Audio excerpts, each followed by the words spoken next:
Hey friends! In this video, we're taking a look at another movie pair. Two movies that just sort of fit together. They have a similar vibe and you can watch them back to back. This time we have two film noirs that, if you ever heard of them, you've probably forgotten about. Why? Because both feature that old bugaboo, amnesia. That's right. These movies are what I call Amnesia Noir. Well, amnesia is a trope that has long been in films, TV shows, radio programs, and even cropped up in books before that. It really came into its own after World War II, when psychology became a thing and doctors learned more about the factors that caused amnesia. It was great for comedy shows where usually a character gets conked on the head and forgets who they are until they get conked on the head again, and then they remember everything. It doesn't work like that in real life, of course, but writers of film noir loved amnesia since it was really interesting and a way to show a hero trying to solve a mystery, but in this case, a mystery about himself. Did he commit a crime?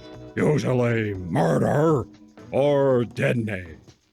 First up, we have The Crooked Way from 1949. Here they explain there are two types of amnesia: the psychological kind, which can eventually be cured, and the physical kind, where there's actually damage to the memory center of the brain. That kind is uncurable and permanent. Our hero in The Crooked Way, Eddie Rice, has this second kind. He was injured in combat in World War II and some shrapnel scrambled his brain pan. So he can't remember who he is, and the military has no answers. So, based on what scanty information he has, he heads off to Los Angeles to try and dope out his past. As soon as he gets off the train, he's spotted by some cops and hauled in. And he learns Eddie Rice isn't his real name.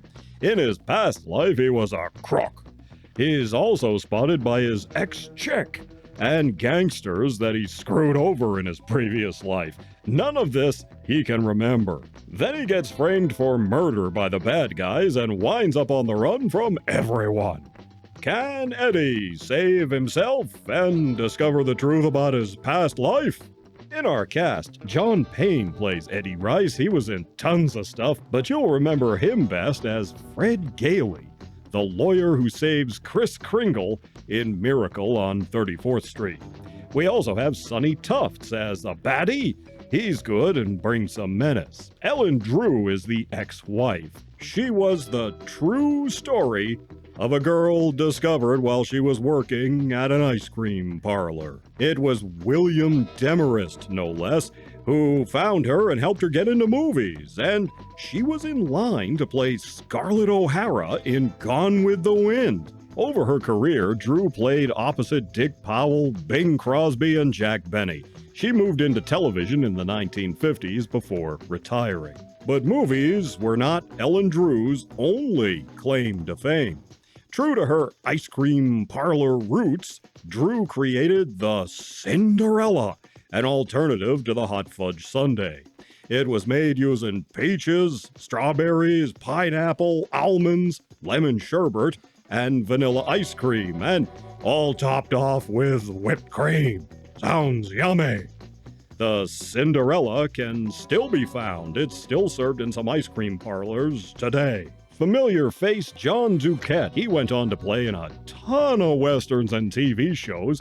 Another familiar face, Reese Williams, plays a police detective. And yet another familiar character actor, Percy Hilton, is here as Petey, a crook in hiding. Frank Cady also shows up in this, and later he starred as the local storekeeper of Hooterville, Sam Drucker, on Green Acres. This makes the mortuary van that Rice escapes in all the more ironic.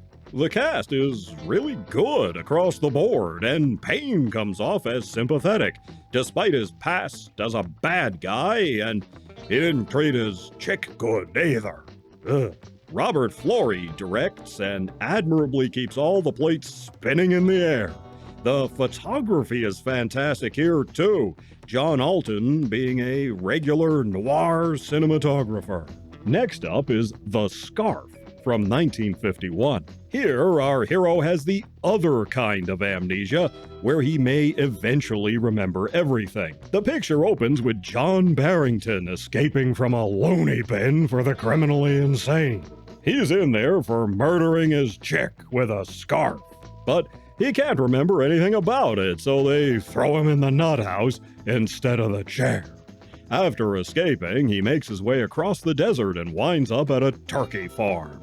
The owner takes a liking to John and hides him from the authorities, gives him a job, and generally offers sage advice. Barrington meets a chick named Connie while getting some turkey feed from town, and she becomes his chick du jour as he tries to dope out whether he's really guilty or not. Besides being a waitress, it is heavily implied that Connie will provide other services. If you know what I mean. In fact, she and our hero park and lay down by the side of the road in 3 consecutive scenes showing the passage of time. The implication is that more is going on, that these two are doing way more than just laying around in the dirt. Later, he gives her $10 for bus fare. Connie happens to have a scarf, one that has an identical pattern to the one John supposedly used to kill his girl. Is he guilty? And if he's not, who's the killer? And will John get his memory and his life back? I gotta say, I really liked this one. Get this cast, man. First up, we have John Ireland as the amnesiac escapee. He really sells it, and the frustration of not knowing what happened, you can see on his face how his character is tortured by these wisps of memory just barely out of reach. Mercedes McCambridge plays Connie. She starred in a bunch of classic films, including All the King's Men, Touch of Evil, Giant, and Johnny Guitar. She also did a lot of television work, appearing in everything from Lost in Space to Magnum P.I. McCambridge played Endora's nemesis Carlotta on Bewitched. She was even in Airport 79. It was McCambridge who did the voice for the demon-possessed child in The Exorcist. She actually had to sue Warner's to get a screen credit for that. The Scarf was made just after All the King's Men, for which she won an Oscar for Best Supporting Actress. That was her debut film. Here, she's tough, brassy, and sassy as the singing waitress, Connie Carter. There's something of the 1930s heroines and newspaper ladies about her in this role. James Barton plays the old turkey farmer who befriends our hero. He was in a ton of films, and he totally steals the show here. He got his start in vaudeville and was a gifted dancer, believe it or not. Bing Crosby said Barton was one of his favorite actors. Barton has all the best lines as the grizzled philosopher farmer here. You'll also spot Idris Adrian as a boozy floozy. She played a lot of those kind of roles. And John Ford regular O.Z. Whitehead appears as Whoopi. Plus, we have King Donovan as a piano player. He was in the original version of Invasion of the Body Snatchers, among many other things. The cast all delivers, and the story is interesting.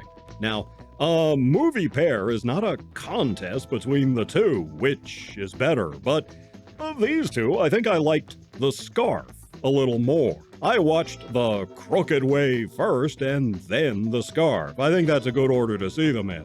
Crooked Way had a bigger budget and fantastic photography, but The Scarf was sort of scrappier. I love the dialogue, and I think the mystery was handled a little better too. Both are great though, and you won't go wrong with either. They're even better together, and good examples of Amnesia Noir. And ironically, they're anything but forgettable. You take care of yourselves, and I'll see you in the next one.